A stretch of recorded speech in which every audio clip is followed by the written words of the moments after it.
Hi there, people. Good evening to you, and good salutations. Totally amazing here at the home of scientific knowledge, discovery, research and truth. This is the 1st of January 2K19. And today's video is a huge shout out to Dave. Hey Dave, you've asked me to repair this vacuum cleaner for you.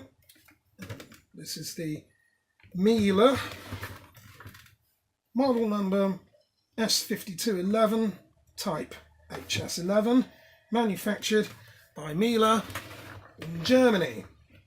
Now, just before we get into this, MIELE, you've probably heard of these, spelt exactly M-I-E-L-E. Let's just kind of zoom in. If you'll be able to actually see the name there. There you are, MIELE. And this is the Red Pearl, which is a rather interesting name for it. This is the 2200 watt edition.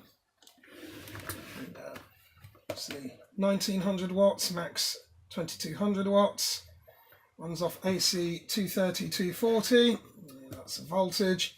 50 to 60 hertz, which gives us a 13 amp rated fuse. Now Dave, this video is for you, and obviously I'm making this video as well for my research purposes. Now I hope that whatever you're doing out there this evening, you're having a good evening. I'm at home, obviously drinking a selection of beers and fixing this. Now, with regards to everybody else, like, comment, subscribe, bang the bell, of course, and you know when I put out another video.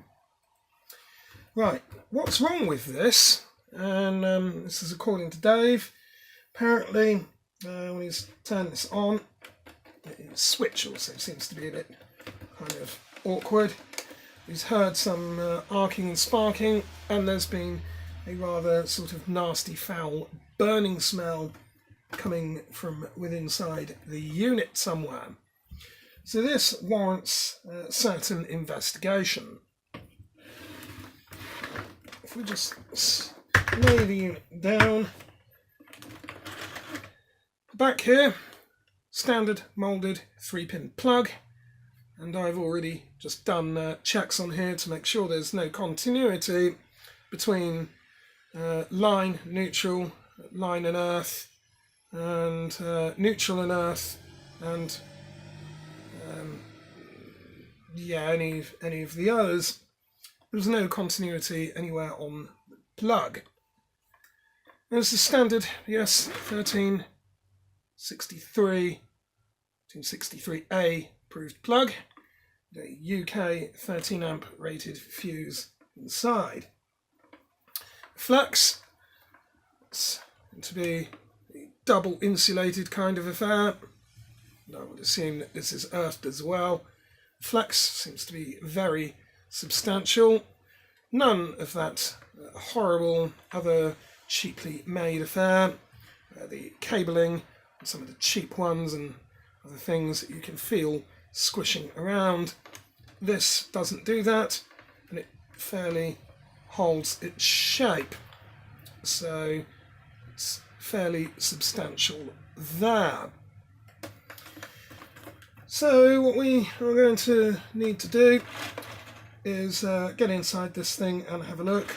Also, what we have done just before we do, we've done an inspection of every piece of the whole length of that cable to make sure there are no damages done to this. No signs of warping, heating or cuts or any sort of abrasions in the power cord that could render the device unsafe. So no problems there. So that's going to mean that given the fault that's been described, we're going to have to go in and have a look at that. Now Dave, as far as I know, is from an engineering background. At least that's what I think he does anyway. Sort of whatever industry it is, but I'm very confident that what he's described is a pretty good, accurate description of the fault. See, this is the thing, I always listen to my customers anyway. Okay, now not all descriptions can be accurate, but certainly in Dave's case I'm pretty sure he's very accurate with it. But certainly as a note to anybody else that's doing these repairs for anyone, do listen to your customers, because obviously they can give you a huge insight to what the problem is. And just because they may not have described it clearly, often or not, when you go digging around and you find the fault, it makes a whole lot of sense. So this is a sort of note to any of you out there who are sort of professional repairers or people like myself. Don't just assume that you know everything and that the customer knows nothing. That's absolutely not the case. You should always listen to your customers and respect them. Now, Dave did say to me that, obviously if this was going to cost anything more than £75, don't bother with it. He would much rather get rid of the unit and replace it. Now, I've already said this to Dave anyway, that I'm a bit of a stickler for just throwing things away. I don't like doing that. I'd much rather repair this anyway, so that's what we are going to endeavour to do. We're just generally checking over here, making sure that everything is fine and the whole unit is complete. Just while I'm having a cigarette, I'll tell you a little bit about MIELE. These usual offenders, they manufacture supposedly top quality products, and for the main part they are pretty good. They specialise within the home domestic kind of appliance deals, so things like vacuum cleaners, tumble dryers, washing machines, dishwashers, obviously vacuum cleaners, carpet cleaners. Don't know about microwave ovens, I can't say I've ever seen any. Commercial ovens, again, don't know, but I'm pretty sure they do fridges as well, and maybe the odd cooking appliances too. Generally speaking, these things are regarded as home appliances and not usual home electronics. Now, normally I wouldn't bother touching these sorts of things anyway, but as of lately I have, and anyway, the repair I would estimate is only going to be around a fraction of what Dave said, probably around £30 to £35. Maybe slightly more, hopefully maybe less, but we shall see.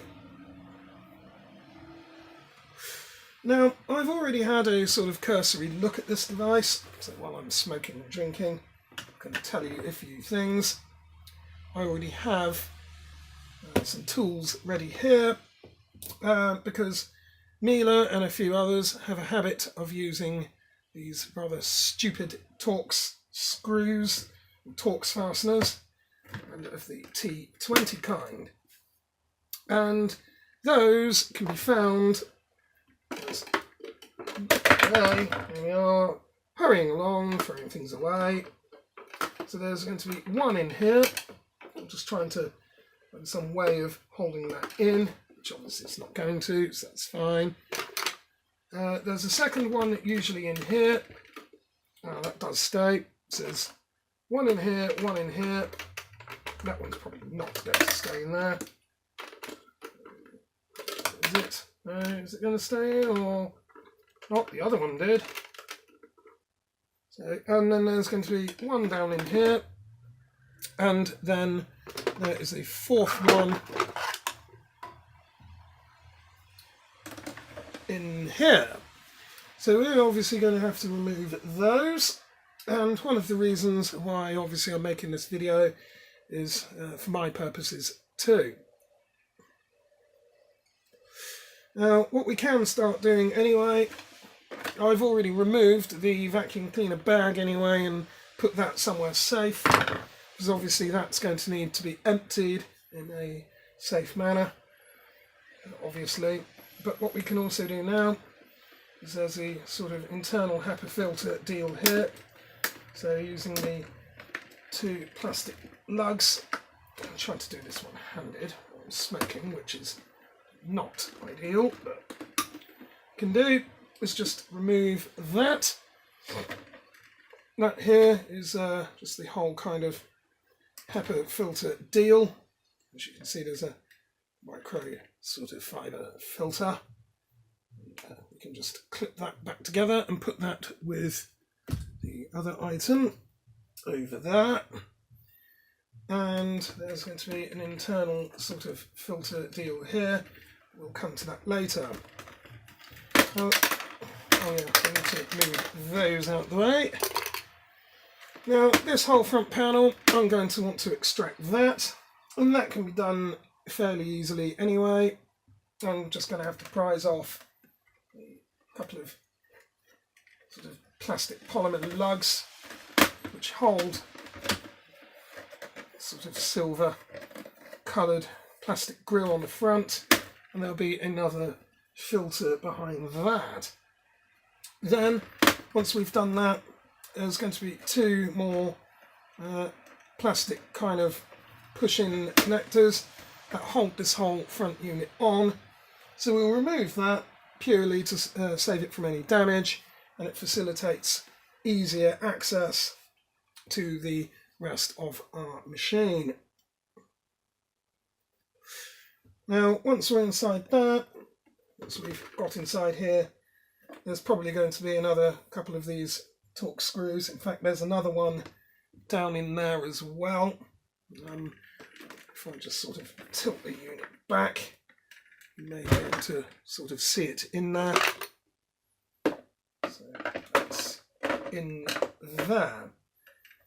So that, I would say, should allow us to remove most of this. Once we've got this out the way, we can certainly see what else is going on. Now, just before we get ahead and do this, what I think the fault could be, well,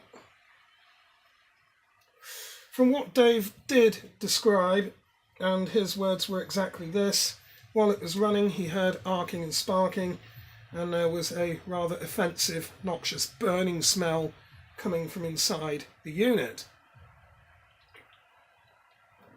Now, that burning smell could be caused by any number of things. I'm probably going to hedge my bet that either motor's on its way out, or brushes may be affected, or maybe there's some sort of issue with the supply cord, which he did say he pulled out maybe a little bit too far. That could be an issue. It could even be with power switch. He did say that when it was running, there was certainly evidence of arcing and sparking. So we'll definitely be having a more in-depth look at that. Now again, once we've completed all of this, and we find the problem, then it'll be obviously reassembly, and then we will do a full PAT appliance test on this, because I actually do have a PAT testing machine anyway, so we can certify it safe electrically. At the moment I'm just sort of padding out this video a little bit, because what we'll do, this is going to be part 1, so yeah, we'll just cover the initial part 1 here. Once I've finished my beer and smoke, we'll proceed with part 2, and that'll be probably to get the front door cover for the Hoover bag removed, and we'll then remove the 5 retaining screws here, and we'll put those into one of these kind of pill boxes, which appropriately will fit there for the time being. That's fairly good, it's not very offensive. And we can also, while about it, we can just generally have a look in here. And, I think we can see some other sort of fasteners in there as well. Now, may be able to get to them straight away. There's one. See one on that side. And here. It is sort of where my torch is shining. Just move my torch out of the way. It looks like a fastener. Whether or not it is, let's just get a screwdriver. Something in there, possibly. So we'll have a look at that. And we'll just take it from there. Dave didn't really give me any sort of time scale with this, so I'm hoping though that certainly in a day or two we should be able to have this done. I'm not sure whether or not that mechanism is going to have to come out, probably not. I prefer not to remove that, purely because it's spring mounted, and as I've had issues in the past with these sorts of things, it can be an absolute pain to get back in. Also in here, there's another filter. This is one of those other kind of HEPA filter deals, which protects the motor. So we can, that doesn't actually come out. Looks of that. It's just a sort of filter deal. So I think we can possibly leave that in for now. Doesn't seem to be anything else in there that we need to remove. So what we're going to do is let's just get this out right. Let's just close this up for a moment without catching my fingers. Sure that's falling there. It's obviously for the floor adjuster, I think. That was for all the onboard stuff into that. So that will, there's obviously something missing from there. I think he will have that at home. And of course, that's what looks like some equipment would have been stored at the side, possibly. So what we're going to do is just check all these things as well. Cable retraction clip there does seem to work. Power button seems to be a bit raunchy. It sort of kind of works, sort of doesn't. We've got plenty of power buttons and things here, and we actually do also have various other, I think in here, numerous kind of those motor brushes in case it's brushes that are burnt out. So we'll possibly have a look at doing something there. Now, if it is actually the motor that's burnt out, or anything's gone wrong with windings or anything like that, then that might be certainly for the moment possibly irreparable, until either we can subsequently find either a broken unit with some other fault, or if Dave decides that he wants to replace the motor, then that's an option. But if not, then that could be end of device, or in this case end of appliance, 'cause it's not really a device, it's an appliance. But we'll see how this goes anyway. What we're going to do is we're going to upload this video now, so we're just going to stop here. So like, comment, subscribe, smash the bell, and I will see you in part 2, where we start dismantling this thing and see if we can actually get to the root cause. So until the next episode, this is yours truly, Totally Amazing. Stay totally amazing as always. Like, comment, subscribe, smash the bell, or bang the bell, whatever. And if your comment's any good, I'll pin ya. And ciao. In a bit.